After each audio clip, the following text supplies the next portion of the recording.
Hi అందరికీ, నేను మీనగంని. నేను స్టార్ హెల్త్ ఇన్సూరెన్స్ అడ్వైజర్ని, అలాగే ఎల్ఐసి అడ్వైజర్ని. సో స్టార్ హెల్త్లో మంచి ఫీచర్ అయితే ఒకటి వచ్చింది. అది ఏంటి మీకు షేర్ చేద్దామని చెప్పి, అంటే ఆల్రెడీ ఉంది. సో మళ్ళీ ఒకసారి అందరికీ చెప్తున్నాను. హోమ్ హెల్త్ కేర్ అని చెప్పి ఒక ఫీచర్ అయితే ఉందన్నమాట. దీనివల్ల ఏంటంటే ఎవరికైనా ఏదైనా హెల్త్ ప్రాబ్లమ్స్ వచ్చినప్పుడు మనకి పాలసీ ఉంటే వాళ్ళకి కాల్ చేస్తాం కదా, హోమ్ హెల్త్ కేర్ నెంబర్కి ఫోన్ చేస్తే వాళ్ళు మనం ఎలాంటి ట్రీట్మెంట్ తీసుకోవాలి, లేకపోతే మనది ఎలాంటి ప్రాబ్లము, ఇలాంటివన్నీ మనకి గైడ్ చేస్తారనమాట. సో ఏ హాస్పిటల్కి వెళ్ళాలి, లేకపోతే ఏ టెస్టులు అవసరము, ఏ టెస్టులు అవసరం లేదు, ఇలాంటివన్నీ మనకి గైడ్ చేస్తారు. సో ఇనీషియల్ స్టేజ్లోనే మనం ప్యానిక్ అవ్వకుండా, ఇది పెద్దది అని చెప్పి ప్యానిక్ అవ్వకుండా ఉండడానికి కూడా ఇది హెల్ప్ అవుతుంది.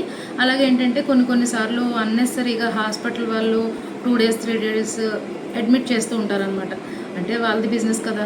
సో అలా అన్నెసరీ అడ్మిట్స్ రాకుండా మనకు కూడా సేఫ్గా ఉండడానికి హోమ్ హెల్త్ కేర్ అనేది చాలా చాలా బాగా ఉపయోగపడుతుంది. ఈ నెంబర్ని అయితే అందరూ యూజ్ చేసుకోండి. క్లయింట్స్ రాలేదు అని చెప్పి అంటూ ఉంటారు కదా జనరల్గా. ఎందుకు రావు అంటే అన్నెసరీగా వాళ్ళు అడ్మిట్ చేసుకోవడం వల్ల కానీ, లేకపోతే వాళ్ళకి బీపీ షుగర్ అలాంటివి ఉన్నప్పుడు 2 years 3 years వెయిట్ చేయాలన్నమాట. సో ఆ 3 years వెయిట్ చేయకుండా మాకు క్లెయిమ్ రాలేదు అనేస్తూ ఉంటారు. లేకపోతే కొన్నిసార్లు నార్మల్గా ఏ పాలసీ తీసుకున్నా 2 years అయితే వెయిటింగ్ పీరియడ్ ఉంటుందన్నమాట. ఈ 2 years వెయిటింగ్ పీరియడ్లో కనుక వాళ్ళు మనకి చెప్తే ఏదైనా ప్రాబ్లం వచ్చింది అనుకోండి, వాళ్ళకి క్లెయిమ్ అనేది రిజెక్ట్ అవ్వడం జరుగుతుంది. సో ఇలాంటి సందర్భాల్లో మాత్రమే క్లెయిమ్స్ అనేవి రిజెక్ట్ అవుతాయి. ఫస్ట్ ఆఫ్ ఆల్ అన్నెసరీగా హాస్పిటల్లో జాయిన్ అవ్వడం వల్ల కానీ, లేకపోతే బీపీ షుగర్ అలాంటివి ఉన్నప్పుడు 3 years లోపల వాళ్ళు రావడం, 3 years లోపల ప్రాబ్లం వస్తే కానీ లేకపోతే 2 years వెయిటింగ్ పీరియడ్లో కానీ వాళ్ళు ప్రాబ్లం వస్తే కనుక ఇలాంటి కేసెస్లో మాత్రమే క్లెయిమ్స్ అనేవి రిజెక్ట్ అవుతాయండి. అంతేగాని నార్మల్గా అయితే క్లెయిమ్స్ రిజెక్ట్ అవ్వవు. యాజ్ యూజువల్గా మనం ఏదైనా ఒక వర్క్ చేస్తేనే 4 మాట్లాడతాం. అలాంటిది ఇంత కస్టమర్స్ ఉన్నప్పుడు కొంత బ్యాడ్ అనేది టాక్ జరుగుతూ ఉంటుంది.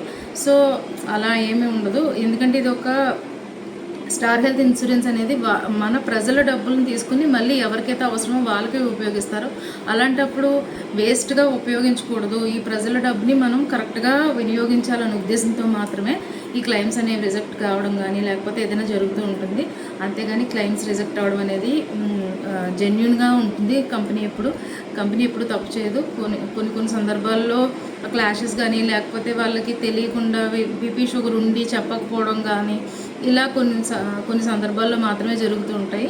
సో ఇలాంటివన్నీ అవాయిడ్ చేయాలి అంటే హోమ్ హెల్త్ కేర్ అనేది మీకు చాలా బాగా ఉపయోగపడుతుంది. సో ప్రతి వాళ్ళు ఓన్లీ పాలసీ తీసుకోవడం అనేది ఓన్లీ ఇన్సూరెన్స్ గురించి మాత్రమే కాదు. పాలసీ తీసుకోవడం అనేది ఓన్లీ ఇన్సూరెన్స్ కవరేజ్ గురించే మాత్రమే కాదు.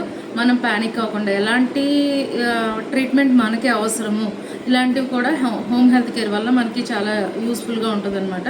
సో పాలసీ తీసుకుంటే అందరికీ మంచిది. ఎందుకంటే 5,000 పెట్టి మనం పాలసీ తీసుకోవడం మనకి కష్టం.